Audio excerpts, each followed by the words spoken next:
how's it going, YouTube? This is Eric Abroad with Eric Abroadcast number 19 for Monday, July 31st, 2017. Hey! Thank you guys for joining. If you happen to be new to my channel, I ask you to close out of this video and go check out the main channel, or better yet, I was going to say better yet, check out my main website, ericabroad.tv, where you'll find my videos a lot more organized than YouTube allows. This is a channel where we discover Japan through traveling, through eating, through language learning, etc., all while living in America. Well, that is actually a temporary thing, as we have a little news on when I'll actually be going to Japan. If you guys have been watching my Instagram or Twitter feed, I've been pretty excited to announce that my visa has officially come in. Let's get another trumpet. Dun dun indeed. Well, it's a passport, but my visa's in the passport, and we're gonna be discussing that in a bit. As excited as I am, there are some stresses. This channel is not all about just showing the good of Japan. It's showing the good and the bad. So we're gonna discuss some of the shit I'm a little freaking out about right now, but I think it's gonna be okay. Before we dive into that, I first want to give a shout out to the humble sponsor of the Eric Abroad channel, italki.com. I recently tried out italki for myself under a trial lesson. I really enjoyed it. Of course, I always recommend free language learning via going to Japan, making Japanese friends, or meeting someone at your college. Whatever you got to do in order to try to speak in Japanese with another Japanese-speaking individual, I recommend that. But for those who can't, and for those who don't have a very easy schedule and you'd like it conveniently done, check out italki.com. It's all done through Skype. Super easy. If you check out the link below, you can get $10 credit toward your account if you decide to do so. But of course, free is always better if you can figure that out. I also have to give a huge shout out to the generous supporters of my channel, and I had the list here. Damn it. Here it is. Okay.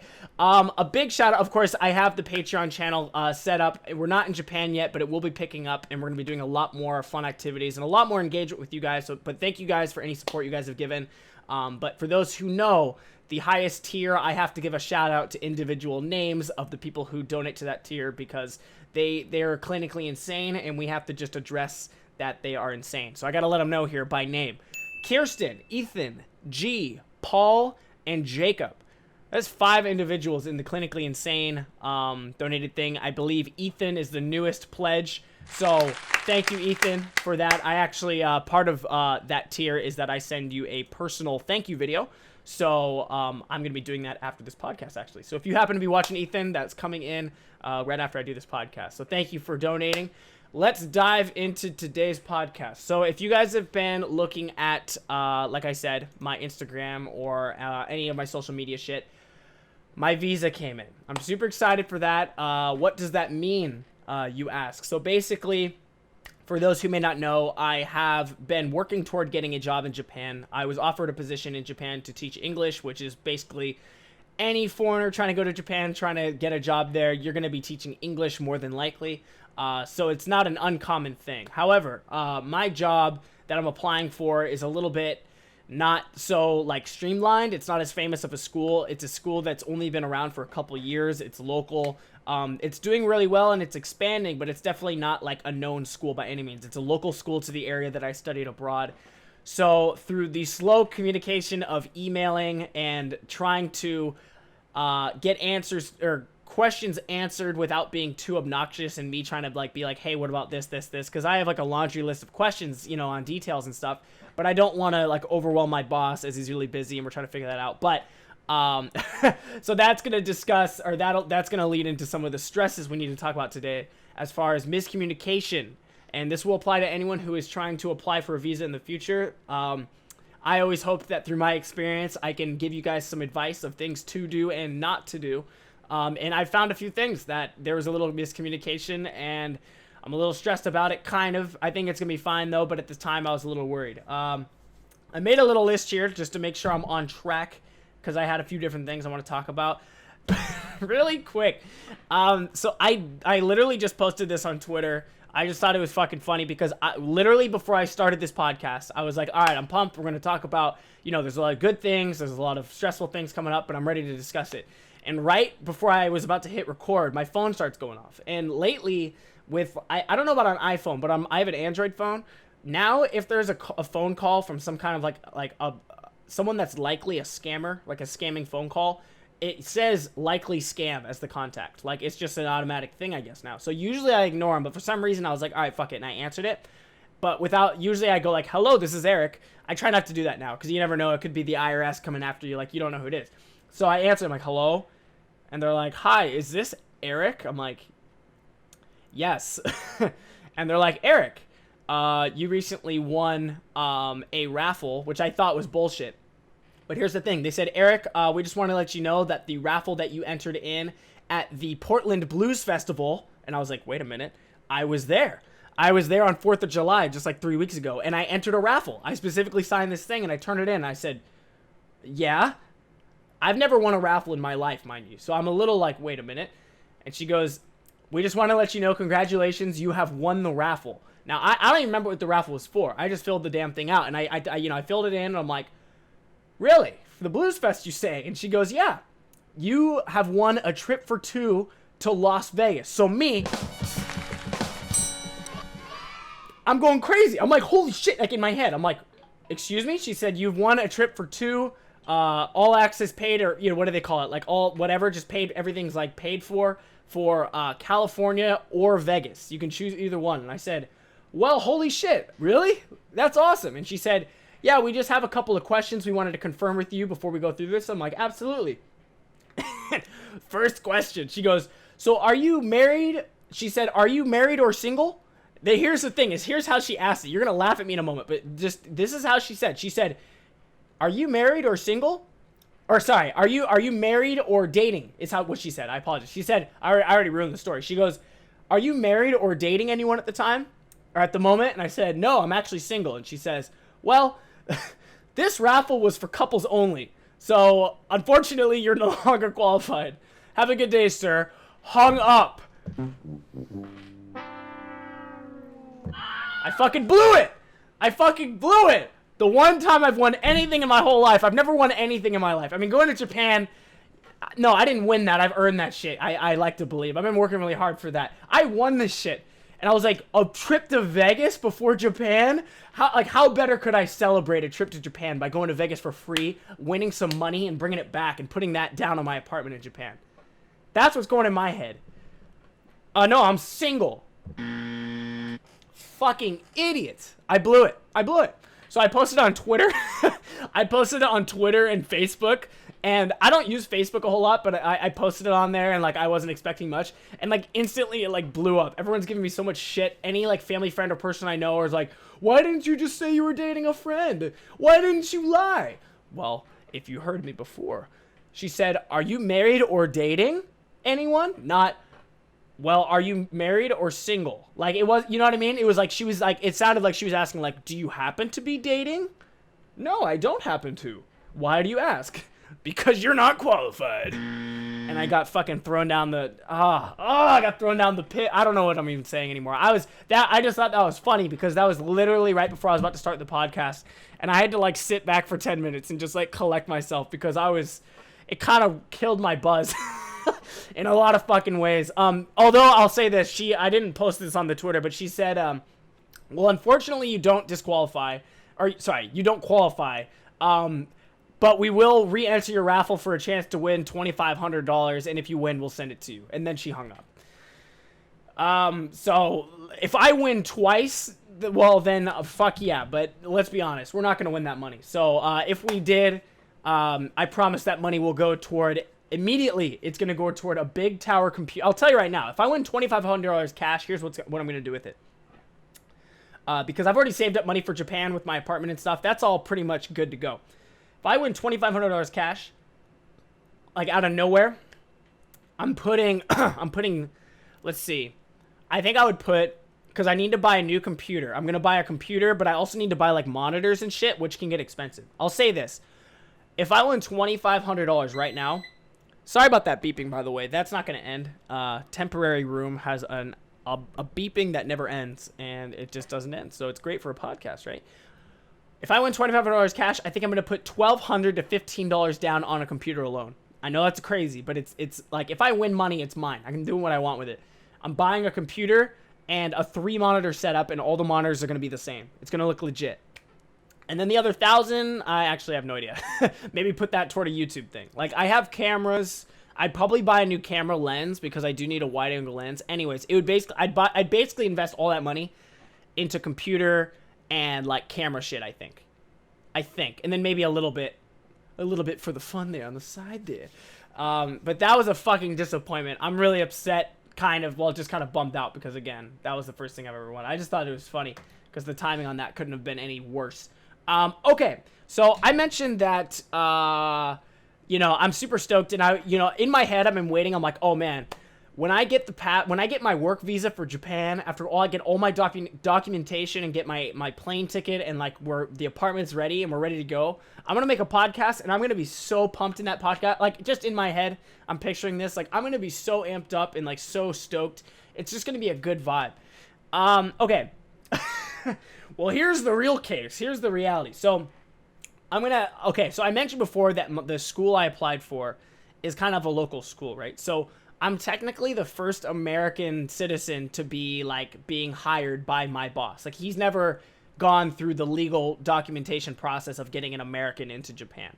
So he told me right off the bat, like, if there might be weird rules with America that I'm not aware of, can you ask your embassy and just check and make sure there's nothing weird? And I said, sure. And I did. I called. I said, hey, like, my boss, he wants to know if there's anything I should know about. They said, no, it should be fine. You sound like you know what you're doing. I said, sweet. So we thought we're squared away, right?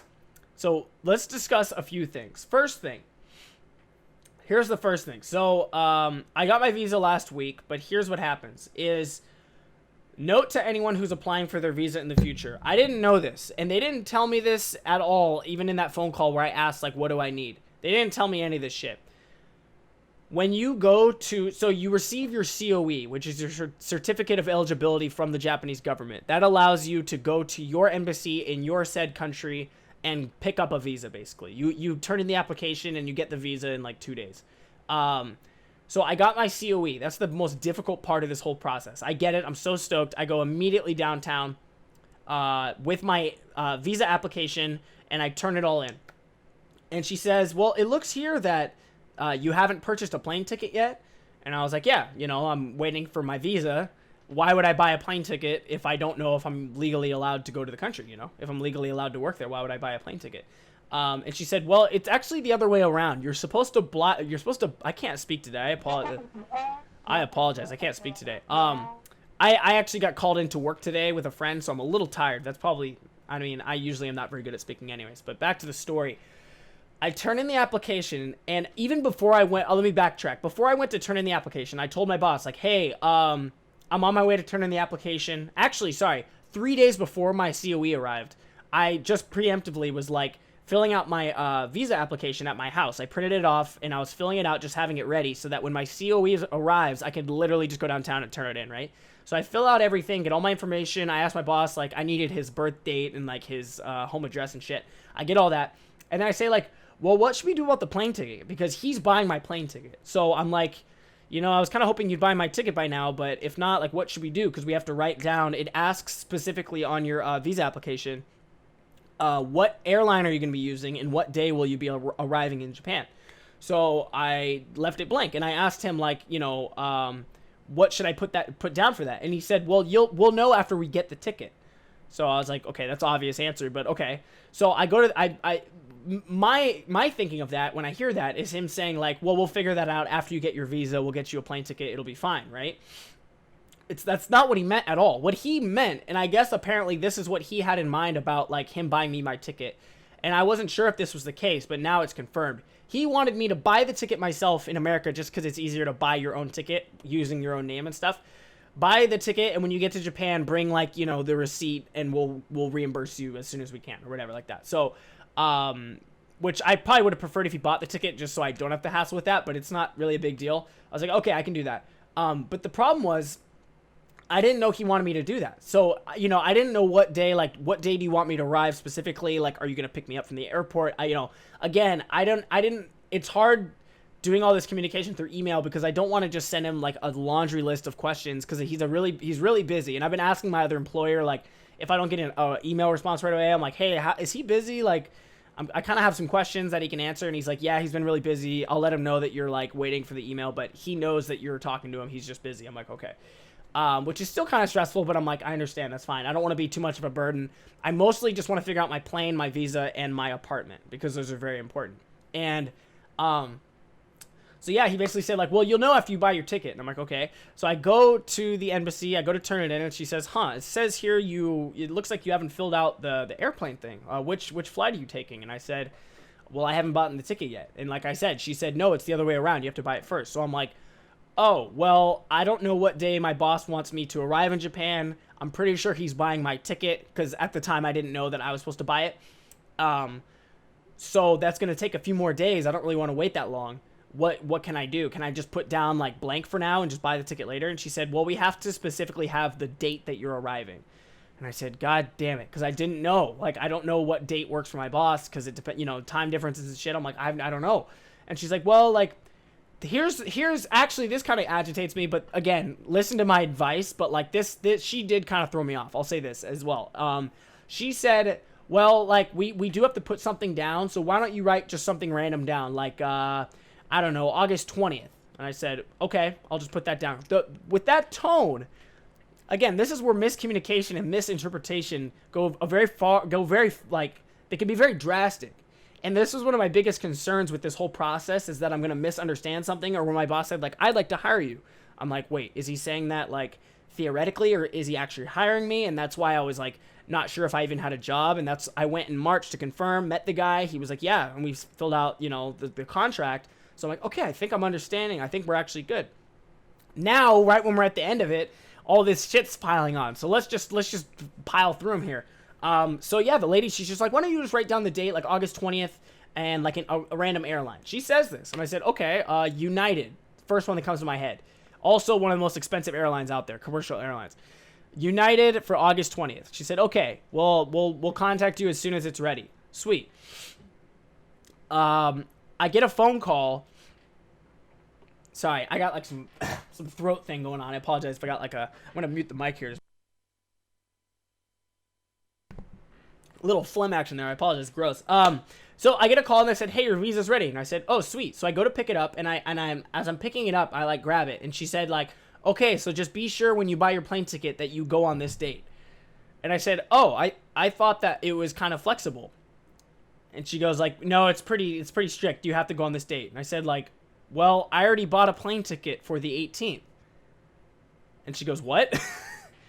And I said, yeah, I don't know, your tone didn't seem very specific. It sounded like we could maybe update it. Like, I just bought this ticket. Like I couldn't go on the 20th because the ticket was like twice as expensive. So I bought one not for United. It was like China Airlines because it's the cheapest one. And I bought it for the 18th. Is that okay? And I actually, that makes me sound stupider. I called in before I went in just to ask that question, like, hey, can I buy a ticket? And a different lady said, like, yeah, that shouldn't be a problem. Like, she's like, technically it says the 20th, but you should be okay. So I said, okay. I then go to the embassy and I tell this other lady that. And I'm like, yeah, I called someone and they said that the 18th should be fine. And she said, like, oh. And she looked really concerned. And I was like, oh, God damn it. Did we just blow this? Like, we could have just bought a ticket on the 20th. Well, United would have been really expensive, but I could have bought one on I think that the important thing is the date. But that being said, my confusion was this. I thought what that meant was that my visa doesn't activate until the 20th, meaning that like I wouldn't be allowed even in the country until the 20th. So I start freaking out like, oh shit, I'm going to have to buy another ticket or something, or sit in an airport for like 3 days waiting for it to activate. I don't think that's the case, because on my visa, it says it's already activated, like it's already valid. The only problem is in the computer, it says arrival date the 20th. But because I did phone in and called the embassy and said like, hey, I think I'm arriving on the 18th instead.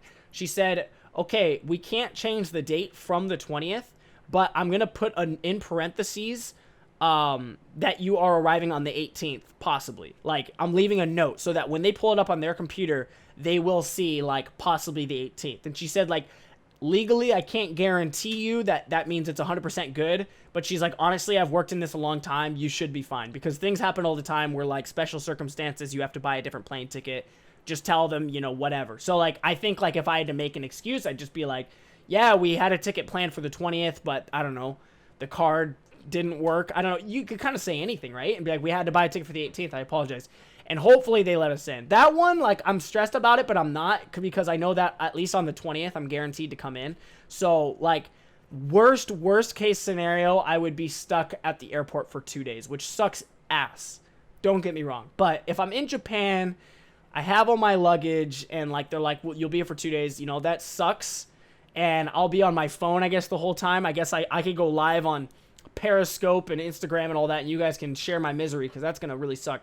But I wouldn't be that stressed. Like, it would suck, but I'd be like, okay, this was just some miscommunication. I can live with this. Like, it's, you know, it'd be a funny story and a good, again, an experience that I can share with you guys as, like, I'm the guinea pig here, right? I don't think that's going to be the case, though, to be complete. I just have a feeling that it'll be fine. I can just explain I had to buy a new ticket, blah, blah, blah. And even, yeah, I think it'll be fine. But there's more to the miscommunication that's following this. So the next thing I wanted to discuss, and it's the thing that I'm a little stressed out about right now. And it's not like bad enough that it's, again, at the end of the day, I am excited. Let's remind ourselves, this is a happy day. I'm excited. I'm going to Japan, you know, but it's one of those things where, like, for so long I've been kind of building up, not an image of my head of, like, Japan, but just this whole process. I'm, like, trying my best to avoid as many, like, pitfalls or any, like, things that could go wrong as much as possible. So my boss, you know, months ago when I signed the contract that I'm going to be working with him, I said, like, should I start looking for apartments now? Like, should I, like, maybe, like, look at some places, and then when my visa comes in, we can, like, you know, like, go through with it. And he said, let's not worry about apartments until after your visa comes in, because I can't even put a down payment on an apartment for you until that comes in. So there's kind of no point.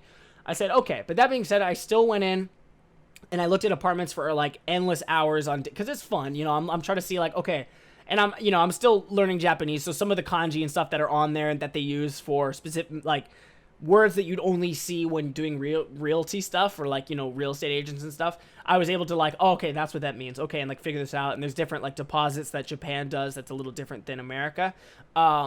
So figuring all that was fun, and I found my ideal apartments. I even found a few, like, top 3, and I was like, I sent to my boss, like, hey, just throwing this out there, like, if we are looking for apartments soon, I'm interested in these 3. What do you think? Kind of thing. And here's the thing. This is again one of those, like, miscommunication things. Is I would send him those emails. He said, like, yes, please send me any apartments that you're interested in. I'd love to, you know, take a look at it. And I said, okay. So I sent it to him, and he would give me feedback. He'd be like, oh, that location might be a little too far. Like, could you possibly find one that's a little closer? I just think that's a little too far.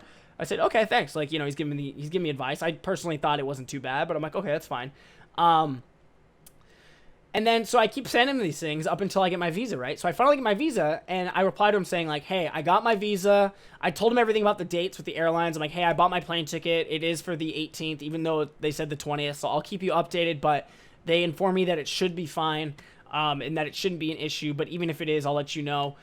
Can we start talking about apartments now? I sent you a few, you know, through emails a few weeks ago. Do any of those look good for you? Because I found some apartments that were probably, like, a little pricier than I was hoping, but they were everything I was looking for. Like, basically my preferences, and I may have mentioned a few times, I apologize if I'm repeating myself, but basically I'm trying to find an apartment, because, you know, Japanese apartments, of course, are very small, and I don't have a problem living in a small space, but here are kind of the things that I've just kind of looking at them and kind of, like, envisioning in my head how I would furnish it, kind of my necessities here. So the first thing, and if this isn't in here, I just click out of it. If the toilet isn't a washlet, as in, like, the bidet Japanese, like, spray toilet, I don't even look at it. I mean, you can buy them at the store, but they're expensive. If an apartment doesn't have that in there, I don't even consider it. And 90% of them do. So no air conditioning and no washlet, I don't even look at it. Second one, or third, I guess, it has to be a 1-year lease. A lot of them are 2-year leases. But my visa and my work contract are technically annual. So if I happen to get laid off at the end of the year or something like that, I'd have a few months that I'd have to find a new job, renew my visa, and apply for a new apartment. I couldn't do a 2-year because I'm not technically there for 2 years. Like, technically, I'm planning on it, but yeah. So those are all important. You know, there's a few things in different sizes, and, like, I wanted a pretty nice kitchen because I like to cook, you know. Japan, some of the stoves have a fish oven, which is pretty common, but the cheaper apartments do not have that. So I was trying to find one that has that because I think it's cool. I want to make some YouTube videos about cooking in Japan, so I thought that'd just be a fun thing to have. Of course, in Japan, they have the toilet separate from the bathroom, which is considered a little bit just more like standard. And if they are together, it's kind of not trashy, but it's a little bit like cheaper. And I was like, all right, I want the separate. I want to go full Japan here. I want to do it legit, and I don't want to look like a peasant. So, and it's pretty common to have it separate too. It's only like the really cheap apartments that have it like together. And then aside from that, like on top of all those things, like, those are just like kind of little things that I want for sure. And most apartments have that. But the biggest one is I do a lot of YouTube stuff. So I want to have, I don't necessarily need a big space. I just need space that is kind of separated. Like basically I would like a kitchen, living room, maybe office space all in one room, and then a bedroom in a separate space. You know what I mean? I need some kind of like, not just one big ass room, unless it was like a huge room, like just some big like loft or like massive thing. I either need an apartment with like a loft that I can kind of separate and put my bed and stuff up there and have the office downstairs with like a kitchen, or the other way around, and I found an apartment that was just like that. It was like no loft, it was no like floors or anything. It was just one like flat thing. You'd go in the apartment. It had the bathroom, the bathroom, like the bath, the toilet room, the laundry machine, the sink, the mirror, all that stuff was in its own little section in the entryway. Then you'd go into a door, and it had the kitchen and the main living room, which was a pretty decently sized living room that I could definitely put an office and possibly my TV and like a coffee table. In Japan, they use a coffee table. Not everyone, but most people have one. It's called a kotatsu. It's essentially, you'll see, if you watch like anime and shit, I guarantee you've seen it. It's basically a table where in the winter you can add a blanket to it, and there's a electric heater that is underneath the table, and you plug it in, and it like heats everything underneath that blanket, so you put your feet under there and can kind of just lay down on like a pillow and watch TV.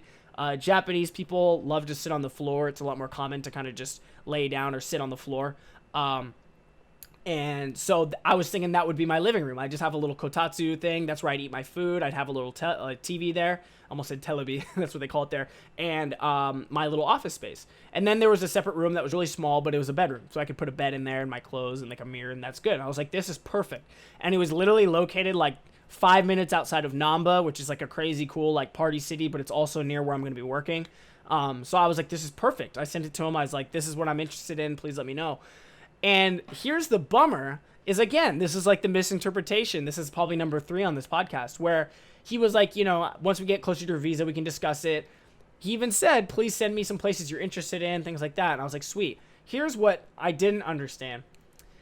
And here's another funny thing about Japan, in that although it's a very like advanced, it's a very first world country and very technologically advanced and very convenient and like all this shit in a lot of ways, it's also super backwards and kind of old school and dated in a lot of other ways. For example, fax machines are still a thing. Home phones are still a thing. Things like that are still kind of like a common thing, like going to the bank in person rather than doing your banking online. I mean, I'm sure you can, but it's like those kinds of things that I feel like in America have been gone for like 10, 15, 20 years. They're kind of like going away. Japan definitely still does it. Like sometimes you still feel like you're in the 90s in Japan, or you'll see like someone with a flip phone because that's the phone they use for work, and their other one is an iPhone. So even though they're still like new school, they're also old school. There's just some things where you're just like, oh, that's weird that they do that here. Why are they so like outdated in that sense? And that's just Japan. And I couldn't name them all, but there's a lot of little things like that. So this was a case where I sent him the thing, and he said like, Eric, that apartment looks nice, but unfortunately he's like, I don't like to apply for apartments through like this kind of an online website. Like it's basically a website that helps you find apartments. Like it searches for you and then you do it. Reasons, I'm not sure. Like there might be fees or something he has to pay. Honestly, he's like, I just don't do it. He said, I think it would be better once you get to Japan for both you and I to go to a real estate like office place and talk to a real estate agent and have them help us find a place. And my first reaction was like, damn it. Because I was pretty stoked to have a little bit of control over like my place. Like that was my one thing where I asked him like, when, and again, this is gonna sound like I'm complaining and stuff, and I guess it could be, but we're looking at the good and the bad. And this is part of like the stress in the parts where I'm just like, I'm stoked for Japan, but there's some stuff I'm a little concerned about. Biggest one right now is my apartment. So again, when I was applying for the job position, and he said like, well, how would you like to handle the apartment? Like, how would you like us to do this? And I said like, because some of the employees, they live together in a share house to save money. Some of them have the company find them a place and pay for it through that. And I'm like, well, if it's okay, I'd like to find my own place. Like, I'd love for the company to pay for the rent out of my salary, which helps avoid taxes, because if you pay for it out of pocket, there's taxes that get involved, and you have to pay like an extra, $1,000, $2,000 every year or something like that. So if you have your company pay for it, basically, like, say you made, I don't know, let's just for argument's sake, you made $1,000 a month. It's not a lot of money, but say you made that much, and then the place, they basically take out your rent and then give you the remainder, is what the idea is. And I thought that's great, and it also just makes it, easier, because I don't have to personally pay anything. It's just automatic. I'd rather have him do it. Why not? But I said, like, I'd love to find my own place. Is it okay if I look online, try to find a place and send it to you? And he said, yeah, absolutely. But I think what he had in mind was, it's more like I think he was kind of assuming that I would find a place direct, as in like, oh, I found the owner of this place who's selling it. Can I give them your contact information so you can talk to them? Kind of like if I was like walking down the streets and found like a for sale sign and got that information and gave it to him. I think that's like, I don't know how he expected me to find that through, maybe some websites do that. And I mean, there are things like that, but I think it's like the companies that are involved with those apartments that are online, there must be some kind of fee or something like shady or something that my boss doesn't like. And he didn't dive into it. He just says, I don't use these websites. And I said, oh, okay. So that was my first thing. Was I was just a little bummed because, I was stoked to be like, oh, he's giving me the freedom to find my own place. I'm going to find the perfect place for myself, like what I want. And like me, I'm 25 up. I've never lived alone in my life. I've lived alone, but with roommates, but I've never had like a single apartment to myself before. So I was stoked to just buy like a place that's mine. One where it's not like, oh, I have to consider this other person. Like, even I lived with 6 months for another Japanese girl. We weren't dating, we're friends, but we had to like consider each other's space and split things in the kitchen and, all that stuff. I was like, I'm going to buy my own place. I'm going to go to IKEA, furnish as much as I can, go to the dollar store, get a bunch of little kitchen supplies. I'll have like a plate, a bowl, a spoon, things like that. I'm just kind of getting stoked. I'm like, this is going to be my zone. It's always going to be clean because I'm the one doing it. I'm the only one making a mess. It's going to be great. I'm going to get like an air filter so there's no dust. I was getting excited. And I still am excited. And I think even if we have to go to like a real estate place, what my prep is now, and I guess what my job is now leading up to Japan, is I need to, and I now, if anything, at first I was like, man, what a waste of time, me spending all those hours looking for the perfect apartment.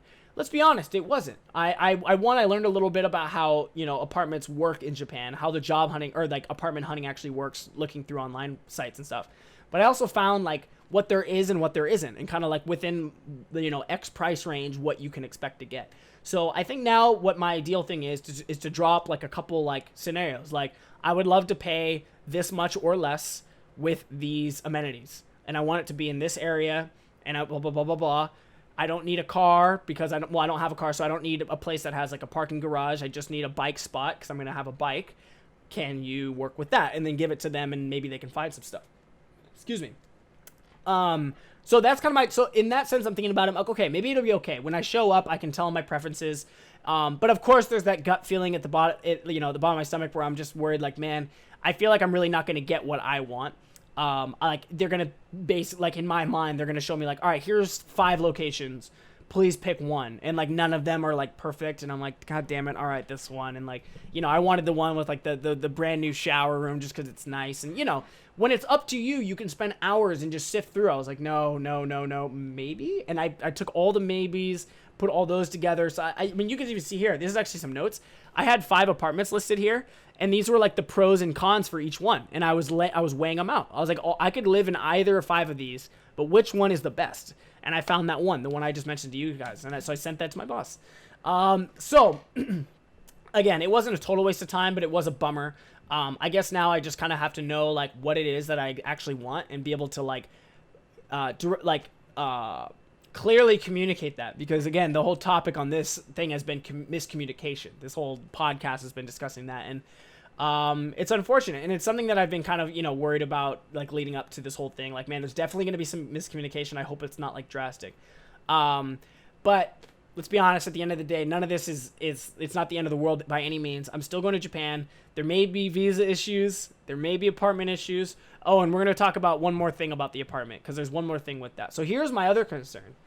Is I was stoked, to be able to find a place and be like, hey, maybe I could wire you some cash or whatever, and you could put a down payment down on the apartment so I could have it, so that when I get to Japan, I could basically just take a cab there or whatever, like maybe wait 2 days and then be able to move in like instantly. Let's not waste time. I want to get started. That'd be cool. And then I could spend a week furnishing it, because it's going to take time to do that. Now what I'm a little worried about is I was asking him, like, so can we please find an apartment still? And he's like, yeah, of course, we'll go to the place, but he's like, until you find an apartment, we're gonna need like a place for you to stay. And I was like, God damn it, you're right. And I was kind of thinking about that, but I wasn't really sure if like that was actually what the case. I was like, could we go to the real estate place like when I first get there, and then like I could just stay in a hotel for a couple nights until that's ready and then go? Like, what's the situation? So the last email I sent to him this morning was a response to that. He said, like, I asked him, like, do I need to book a hotel or anything? Like, is there any time lapse between finding the apartment and stuff? And he said, like, I'll let you know, like, where you can stay. And he's like, is there anything that you had preference in or something like that? And I said, like, not really. Like, he was like, would you want to do, like, a homestay or something like that? I'm like, no, like, I've already done that. And I'm not, like, if I was to do a homestay, like, live with a Japanese family or something like that, I feel like that'd be something, like, longer term. Like, I'd want to get to know the family and, like, talk to them. I don't want to, like, get to know this whole family and then leave in a week. Like, what's the point of that? It's kind of a waste of time. And I was like, I just kind of want, like, maybe, and I suggested, I'm like, well, I don't really care. No matter where is fine, let's be honest. But I said the last time I came in March, I used Airbnb. And I don't think everyone in Japan knows what it is. So I said, like, Airbnb is a website where you can find, it's like getting an apartment or getting a hotel, but you stay in real people's apartments and you can get them alone, whatever, and they're really cheap. I said the last time I came to Japan, that's what I did. If it's okay with you, like, first I asked, how long do you think it'll take to get the apartment? I guess that's my biggest concern. And if I got a response like right now, I'd either be more stressed or really calm. Because if he tells me like, oh, we'll go look in 2 days and probably have you in by the end of the week. If he says that, I'll be like, that's fine. No matter where you put me, you could, put me in a garage. It's just a few days. I don't really give a shit. So I was just asking, I was like, well, like, is it going to take like a week? Like more than that? Like if it was just a week or so, I don't mind looking for like an Airbnb or something like that if that's something you're interested in. Because let's be honest, I mean, you can tell I'm getting more stressed as I talk about this. I'm like getting myself freaked out, but I got to remind myself, it is going to be fine. But these are the things that are going through my head right now and the reasons why I am jumping for joy / also just a little concerned. I lost my train of thought. Basically, I really did lose my train of thought. My sound effects died. I was going to put on the Jeopardy thing. But, yeah, I mean, just talking about I know what we're talking about, just this whole thing. I thought I had a point that I was going to make. I apologize. I got to answer this phone call. Hang tight. It was not the raffle. That was my brother. Yeah, I mean, so long story short, I'm just like, hey, like, oh, so what I was gonna say was that, I'm leaving in like 2 weeks. So in my head, I'm just like, aren't you like a little concerned that we're doing this really last minute? And I'm okay. To his credit, I'm not trying to bash my boss in any way because he's a really nice guy and I met him, but it is his first time kind of going through this process because I believe all the other employees who did this, like I said, basically the company owned a few different homes and they'd offer the teachers, like, would you like to just rent out a room here? And you could do that. And they're like, yeah, it's almost like a dorm kind of thing. But I was like, man, I'm an adult. I don't want to do that. And I saved up money. I worked a lot this summer doing a lot of random weird jobs to help save up money and do some video editing work. So I was like, yeah, I want to go. And again, even if like, I guess this makes another point, but another part that calms me down and something I keep reminding myself, and I knew going into this as well, is that even like, say for example, things aren't as we expect, or there's some things that are just not that good and we're like a little upset about it. We're not there for only 1 year. The plan is to go like for the 1 year. And if there's hard things, and after that year, we're going to renew the contract. It's kind of new beginnings. I could be like, hey, like, I don't like this, or I don't like this place. I'm going to move, and by then, hopefully, my Japanese will be better and we'll have just a better idea of the situation. So right now, going into it, I know that like, I definitely expected, like, okay, this first year, there's going to be some things that I'm not going to like. And some things that we just can't prepare for and we can't really expect. It's just a bummer because I thought that these things like the apartment and the plane ticket and all that stuff, I thought I had it all planned and figured out. And now, like, right at the last minute, as I'm getting my visa, when I should be excited, it's like all not that at all. It's like I no longer have any control over it. And these, time difference delays in emails isn't helping too much, and just that I'm just like, hey, what about this? A day goes by, 2 days goes by, response, and then he has a question, and then it's just like, all right, this is great, but like we only have 2 weeks, and I'm starting to get a little stressed. And I haven't said that because I don't want to, like, again, it's my first job, and I'm not trying to be a burden in any way, but I mean, yeah, let's be honest, I'm a little concerned. But again, I keep reminding myself that at the end of the day, you're still going to Japan. There might be delays in the visa. Worst case scenario. Here's the worst case scenario right here. So that, I think that's the healthiest way to look at anything like this, is like, what is the worst thing that could possibly happen, and are we going to be okay? Answer to that is, yeah, we'll be fine. It'll suck, but it will be fine. Here's the worst case scenario. We go to Japan on the 18th. Well, I fly out the 16th and arrive on the 18th in Japan time. I arrive on the 18th 2 days before my visa was supposed to let me in. They say, you can't come in for another 2 days. Sit here on this bench for 2 days. That would suck absolute ass. But I do have a laptop. I do have my phone. I do have like a book and some games. It'll suck horribly, but we could figure something out, right? I still don't think that's going to happen. But worst case scenario, yeah? 2 days later, I leave and I meet up with my boss, and he takes me to some fucking dumpster of a place that I have to stay at for the next couple weeks before we find an apartment. Damn, that sucks. But at least I'm staying somewhere. And he even said in his email, like, he's like, let's figure out where you're going to stay for, like, until we find your apartment. And that's my biggest thing is, you start to worry about the worst things. And right now we're thinking, like, what's the worst case scenario? The actual worst case scenario would be like him going, actually, we're not going to find you an apartment because we don't feel like it. And that's just too bad. And what position would I be in to say, like, you can't do that? Because I'm now working for the guy. He's kind of my person for letting me into Japan. He's my boss, like all these things. And I'm like, shit, is this like, what if this guy's a fucking scumbag? I started thinking that. But let's be honest, he's not. And I don't think he is. And again, we'll see. We'll find out this next year if he is. I don't think he is. And again, my friend, I have a friend who works there who literally says, like, Eric, you and I are really lucky because he really is a sincere, nice guy. He might seem busy or that he's ignoring your emails, but trust me, like, once you get here, you're going to love it. And I was like, okay. So he keeps trying to, like, calm me down because he can tell I'm stressed. But what if he's a scumbag too? We don't even know. This could be a big conspiracy. Again, I'm just thinking of the worst here. So that would be the worst thing, in my opinion, is if he was like, oh, you're going to work for me, but we're going to have you stay at this dorm instead. That would really suck. But here's where he's not going to do that because in the email, or I don't think so, at least. We'll see. Everything's kind of up in the air at this point.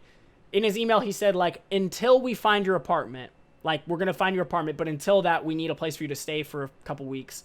I'll let you know where that is unless, and then he was like, do you have any, like, preferences or something like that? And I was just like, Airbnb. Is that okay? And he might not know what that is, so he might say no to that, but I don't know where he'd want me to stay other than that. Even if he was just like, hey, come stay at, like, this sounds weird, but let's be mature. If he was like, you can stay at my place, like, just temporary. Again, he's like a new boss, and he's just kind of starting this thing. If he had said that, I'd be a little like, oh, okay. Staying with your boss, one, that's weird, and like let's not even think about that stuff. But I'd be okay with it. I'd be like, yeah, sure, free place to stay. I understand this is a weird circumstance, and like this is kind of weird for all of us. Temporary, right? I feel like this first month in Japan is going to be kind of a shit show. I feel like, and that being said, he was also like, the date that I'm actually going to be starting work, we haven't figured out, but I'm pretty sure he wants me to start in September because basically the way and again, this is where like the misinterpretation comes in, and it's hard to like confirm it without asking too many questions. It's like one step at a time here. For most important steps are visa. Did you get it? Yes. Well, first it was like graduation, COE, and visa. We've done all that. Next was airplane. We got that. Might have visa issues, but what the hell? We're going. I'm going to Japan regardless. Like, I'm getting on a plane and arriving at the airport regardless what happens with the visa. Next is, the apartment shit. And I'm losing my train of thought again. I apologize. But basically, that's like, these are all the things that I'm just like, damn it. I thought that, oh, what was it? Something he said. I got my train of thought back. He had said that he's like, I would love you to come to Japan before September. Is that okay? I said, absolutely. I'm ready to go. Like, I want to get there as soon as possible. I actually told him that. I'm like, I'm okay with coming as soon as possible. Please let me know. You know, I'd love to be there. My bags are packed, and they literally are. That's not even a joke. They are packed.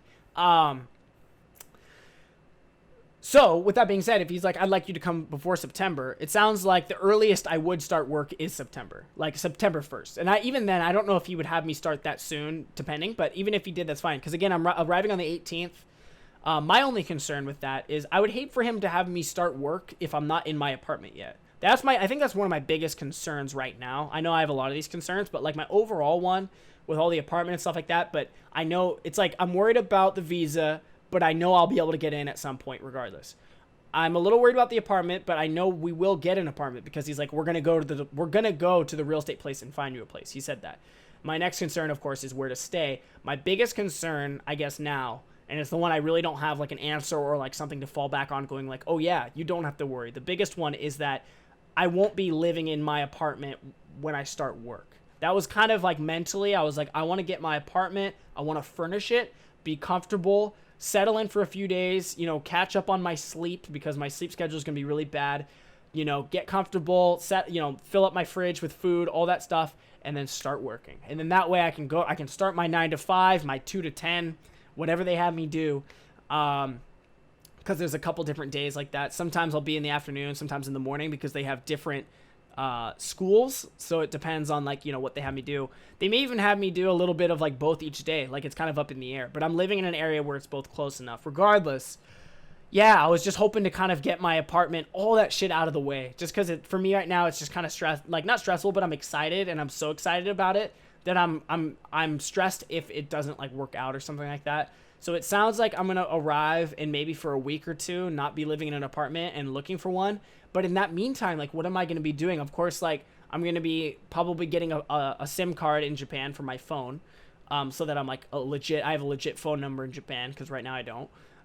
He's going to help me get my bank account set up and also so that I can transfer money between my American account and my Japanese one seamlessly. And then I guess I have to get a bike. I think he's going to help me buy a bike, but also like, when we're looking for an apartment, I don't know if we're going to find an apartment that's already furnished. That's the only bonus that could come out of this, is when I was looking at apartments online, I didn't really seem to find any that were pre-furnished, and I couldn't figure out like the options where to do it because I was only using one website. I couldn't really find the option to be like furnished. Excuse me. So I was like, okay, but I've saved up money, and I was like, I'm ready to buy my own appliances. I'm going to be there for a few years. Even if I only use them for 3 years, I could probably sell them used, and even if not, like, whatever. It would be fine. It wouldn't be that ridiculous. But maybe if we go to the realtor, so here's like the positive things that we're thinking out of this. If we do go a real estate agent, maybe we could be like, I'd like to find a place that's mostly furnished. I would like a washing machine and a refrigerator already installed, please. Because all the rest, like a rice cooker, water boiler, I don't know, whatever, everything else, I could buy that. Like that's small stuff that I probably have to buy regardless. But a fridge and the washing machine were the ones that I was most concerned about. But other than that, I'll just be, buying my own furniture and TV, and I can do all that online. I can order stuff. It's the day and age that I can just order everything off the internet without having to really, know what I'm doing. I can just kind of find shit. So, yeah, so I'm just a little, I just really hope that he doesn't like, okay, now that you're here, we're going to go to work now every day, and we'll find your apartment like later on in a few weeks. That's like the like scared side of me starts to think that shit, because it's the worst case scenario stuff, right? Again, I'm staying optimistic, and I hope I don't want to like worry you guys too much or anything or think I'm like freaking out. It's just that like I was starting this podcast ready to be like, we made it, we're gonna be there in 2 weeks. Are you guys stoked? I'm still pretty stressed.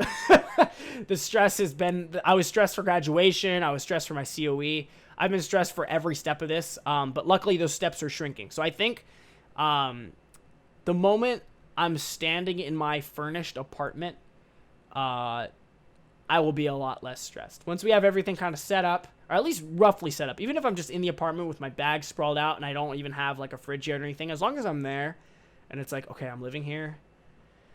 Okay. Things like that's the moment we're building up to. So I'm really excited. Don't worry about me. I'm doing okay. It's just, that's like the reality of it. But again, the good and the bad. I want this channel to be very blunt on my experience. One, to be helpful for you guys. Second, to be therapeutic for myself, that I can just explain it. But three, just to be real. You know, I want to keep some. I feel like a lot of channels on YouTube, they only glorify like the good things in life, and that can be good. If you're having a shitty day, you might not want to watch someone complaining about things, but this is more like educational. This is more informational for people who are considering moving to Japan. Some of the things to look out for. First thing, buy a plane ticket before you get a visa and confirm with your boss that that date that you're arriving is okay with him, because that way you can go and get the application and actually put the real date and not lie and put like what you're actually going to be getting to Japan. So I was a little bummed out about that, and because my biggest fear is like I've worked all the way up to this just to like put the wrong date and it's going to fuck it all up. It's not, but it may delay things, hopefully not more than a couple days. But in a perfect world, we're going to get to Japan on the 18th. They'll say, come on in, Eric Abroad. We've seen your channel. Good guy. Get in here, guy. What are you, nuts? They'll let me in. My boss is standing there at the door with a bouquet. I don't need a bouquet of flowers, but like I'm just I'm trying to think of like a perfect scenario. He shows they got balloons. Everyone's there and they got a van. They're like, give us your luggage. We're going to the real estate place and we're going to get you an apartment right now. We go get an apartment. We find it. It's fully furnished to the brim and it's cheap and it's right near Namba. It's in the perfect spot. We go right there. And that's the perfect scenario. And then I start week like 2 weeks later. Probably not going to happen, though. So, yeah, I guess over the next few weeks, well, the next 2 weeks, there's not much to really keep you guys posted on. Except for if I hear back from my boss, obviously, I'll be doing more podcasts leading up to when I leave. I'll keep you guys posted. I'll let you guys know what happens. That's basically all I really wanted to discuss today, I think. Yeah. I guess one last thing, if there's anyone still listening, I know not everyone listens this far into it, so this is just for anyone who's made it this far. I know that a lot of YouTubers, this is an honest question, because I'm really ignorant with this shit. I don't use Facebook a lot. Like, I have an account, and I put pictures on there, mostly for my mom and my dad, because when I was abroad, that was, like, their one requirement. They're like, you don't have to call us or anything. We don't really care about that. Just keep us, like, just post shit, you know? Just so we can, like, check in on our son. And I'm like, that's fair. So I've gotten used to doing that.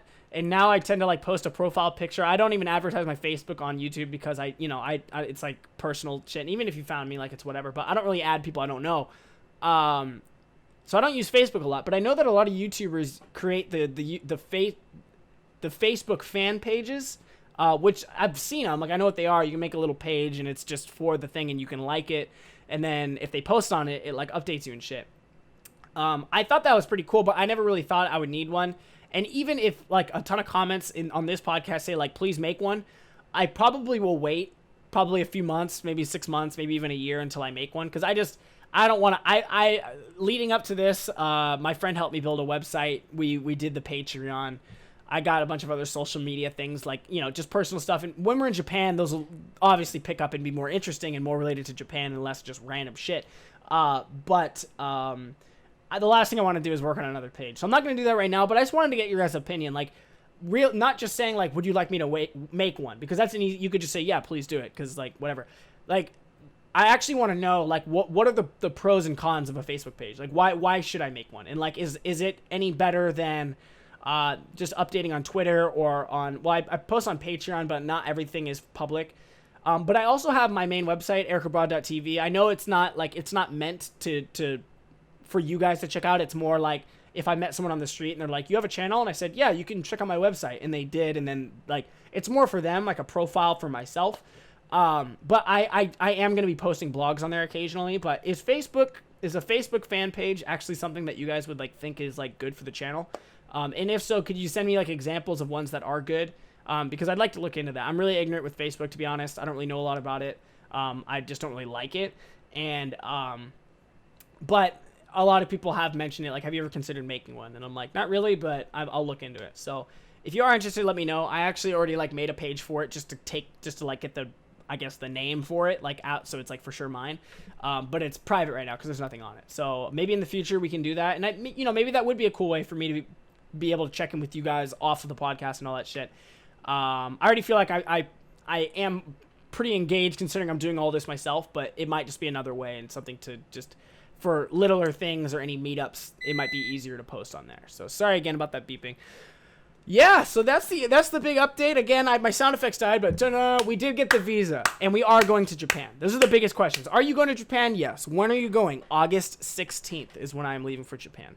I will be arriving on the 18th Japan time, and hopefully not getting too fucked over at the visa immigration and things like that. And yeah, So stressed, but good stress. Either way, we're going to Japan. It's just a matter. It's just not. I think the way that it's playing out as far as the steps that we're taking is just not what I had in mind. So it's just kind of got me like saying damn it a lot. But I have 2 weeks to kind of wait for this to get going. I'm trying to pick a specific day that I would love to do one last final, not a last, but a final while in America, a final live stream. We've done a few in the past. If you've checked those out, it's kind of just like this podcast right here, except it's live on YouTube and there's a chat that's like on the screen. So anyone can post questions or post things. I actually forgot before we end this. I have had a couple questions come into my email. Again, I've recently been asking people to do this, kind of a new thing. But if you have any questions that you'd like me to answer on the podcast or just answer in general, basically what I do, if you send me an email to ericabroadjapan@gmail.com, you can find it on my YouTube page if you just want to check that out later. If you email me with the subject saying like, podcast question, whatever, I'll read the question and respond to it myself in person, unless it's a question that's like, if someone's like, hey, what book do you use for Japanese? And it's like that broad. I get that question so much that I might just have to be like, I'll reference you to some video where I mentioned, or I don't know. You know what I mean? I probably can't answer every single one, but if it's like a good question and one that I answer here on the podcast, I will answer it in person via email as well. So I think I got a couple. I'm just going to pull them up and see what I got here. The first one was funny. This is one I can't even answer or really talk about here on the podcast. But someone literally, his name was Didi from Indonesia, literally sent me a picture of his Instagram messaging, showing a message that he sent to my Instagram. It doesn't say when, but probably a few months ago, them messaging me and with my lack of a response. So I apologize, Didi. I must have missed that. Again, Instagram does get a lot of messages, and sometimes I'll open them and forget to respond to him. So he just sent me a picture of that, basically saying why the hell have you not responded to me, asshole? So I'll have to go and find him on my Instagram later, I guess. The first actual question that I got this week was from Ryan. He says, hey, Eric, we'll be heading to Osaka around the middle of August for a couple of weeks. So you're going to be arriving right when I get there. Except I'm going to be in Stress Town figuring out apartments and shit like that. Hopefully not trying to kill myself. Wondering if you know any cool spots besides the usual Osaka Castle, etc. Or any cool shops. And here's the one where I need your guys' clarification. I didn't understand this. He says, in parentheses, I'm really into camera stuff or thrift stores with a wink. Is that like a porn shop? I'm really into camera stuff or thrift stores. If someone did that to me in real life, I'd be like, excuse me? I don't know how to respond to that. Unless that's just like a... But it wasn't even like a winky face. It says in parentheses, or in the... What do you even call those? The stars? He says wink, in words. So camera stuff or thrift stores, wink. I have no idea what you're implying there, guy. Sorry. And then sorry for the bother. No bother. I asked people to send me emails on here. That is no bother. I don't understand your implication on the wink there, but your question on where to visit outside of the usual. So I get these questions a lot, and it'll be a lot easier to answer when I get there because I kind of did a lot of those spots as a tourist myself. And even me going back this year, I'm still going to be a tourist mentally for a couple of years, I think. Aside from Osaka Castle, I would check out, there's a town, and you may have already seen this, but there's another kind of touristy area, but it's still very Japan, called Shinsekai. In English, it's like New World. I would check that out. They're really famous for a dish. Just all the restaurants there are really known for a dish called kushikatsu, which is kind of this deep fried thing on a stick, and you dip it in barbecue sauce and eat it. Don't double dip. Really good, and I love that whole area. If you are looking for, I do have a suggestion for, if you're looking for a hot spring, I would love to recommend you to the one that I actually want to recommend, but I don't know the name of it. It's in Kyoto. So you could probably just type in there's a million, onsens, the hot springs in Kyoto, but I found one that was super traditional. So I'm sorry I don't know the name of it. Maybe you could just find one. I guess I'll just encourage you, go to Kyoto and try to find an onsen and just go there. But there is a place I can recommend. It's right next to Shinsekai, the place I just recommended, called Spa World. It's basically like a family fun center of onsens, but it also has like basketball courts, soccer courts, maybe not basketball courts, but it's like an athletic area. Like it has a gym, it has like yoga shit, but it also has like a huge hot spring area. And I think it's indoor and outdoor. Yeah, I think they have outdoor ones too. It's like a bunch of floors, but it's really famous. It's called Spa World. I think it's like $10 for the whole day. Absolutely go if you can, or any other hot spring if you can. That's my other recommendation. Lastly, I mean, people ask for like, just random recommendations altogether. If you like video games, this might be a long shot, but a lot of people go to this shop. It's famous on YouTube, so a lot of people already know it, but it's called Super Potato. There is one in Osaka. I would recommend that if you're into games. I think it's great. It's super overpriced, but they own like every retro thing ever made, and it's all Japanese. I think it's badass as hell. If you have like more questions than that, like let me know, but again, I'm pretty new. I only lived there for a year, man. Like I went to a lot of spots, and a lot of the 90% of the places I went to, I didn't know the names of them. I was just with friends, and they're like, "Hey, we're gonna go here," and I said, "Cool." And I personally find that fun, but it is sad when people are like, "Oh, where did you go last night?" And I'm like, "I don't know, but the food was dank." And like, I don't. It's just like that's kind of how I lived my whole year in Japan. I didn't want to go with any preconception, any notion or anything. I wanted to just go. And just like go wherever people take me, and that's what I did. So I hope that helps. Second and last question for today, and we'll wrap up this podcast, is from Nancy. She says, "Hi Eric, congrats on receiving your visa for Japan. Thank you. I remembered one of your podcasts you mentioned wanting to meet other YouTubers in Japan and collaborate with them. I did, because I've never done that. Have you heard of a YouTuber named Tan Tobata?" I read this email before I started the stream, so I did give him a Google. So I do now, but when I read the email, I did not know who it was. She says he's located in southern Osaka and does a lot of videos on the Kansai dialect. That's cool. Maybe you two could make a video together, just a thought. Keep up the good work, Nancy. That's a good idea. So I pulled up his channel, but while I'm doing the podcast, YouTube doesn't let me play videos back because of my audio settings. It's just weird. So I couldn't watch the videos. But after this is done, excuse me, I'm burping. I had dinner before this. I apologize. That's embarrassing. I'll check them out. That sounds cool. Yeah. If anyone else has any suggestions, because I got a huge list of suggestions the last time I was there in March. I wonder if I have it handy here. I seriously, people wrote down on my live stream. They suggested like 20 names. Oh, come on. Where is it? I thought I had it like right here. Anyways, I have it written in this same notebook. This is the one I brought to Japan. Oh, right here. It was like Steph Choi, Life with Anne from Japan, Mike Abroad, Simon and Martina, Rachel and June, Kathy Cat, Kim. There's like 100. So there's a lot of channels that I could check out. But you mentioned one that's specifically in Osaka, so that's great. And it looks like he's a smaller channel. He has like 4,000 subs. I'll check out his videos, and if he seems cool, I'll hit him up. Yeah, I would, again, once I get there, I'd love to do some collab shit because I've never done it, and I think, let's be honest, it'll help promote the channel, but it'd be fun to meet other YouTubers and try some freshen things up, But thank you for the suggestion, Nancy. I guess you had a question in there, but more of a suggestion, so I appreciate it. Thank you, guys. So again, any questions or any suggestions or anything, feel free to email me on there, ericabroadjapan@gmail.com. All right, you guys, so that pretty much wraps up everything that's on my mind. Don't get me wrong, I am so excited.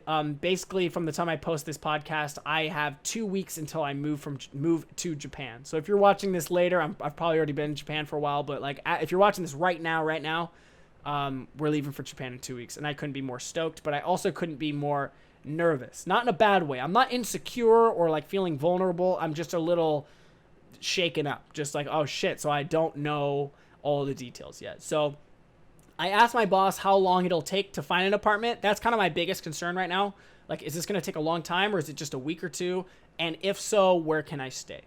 If he answers that question, and I hope that he says, like, we're going to look and hopefully get you in a place within 1 to 2 weeks, and you're free to stay in an Airbnb if you want, we'll pay for it. If he says that, or if he's like, we have a place where you can stay for free, if he says that, I'll be like, that's fine. And then, but on top of that, when would you like me to work or start working? Because that's a lot. Again, I'm doing this, like I said, I'm doing this in layers. I don't want to overwhelm him, and I don't want to spook him off because I'm like, I feel like I got really lucky in getting this job. I don't want to be too overly overwhelming. But when he replies like, it'll take this long and we'll have you stay here, I'm going to respond saying, that's great. When can I start work? I would love to have some time to adjust and figure out apartment shit and move everything in before I start that if possible. Please let me know. So I'll keep you guys updated as that happens. I'll probably do another podcast here probably next week, I guess, if I get more responses, some stuff that we can talk about. But otherwise, yeah, I'll see you guys in the next podcast. I am going to be doing, let me think. I'm kind of thinking this on the fly here, so bear with me. But I leave on the 16th. I would love to do a live stream either like the day, probably not the day I am leaving, maybe the night before.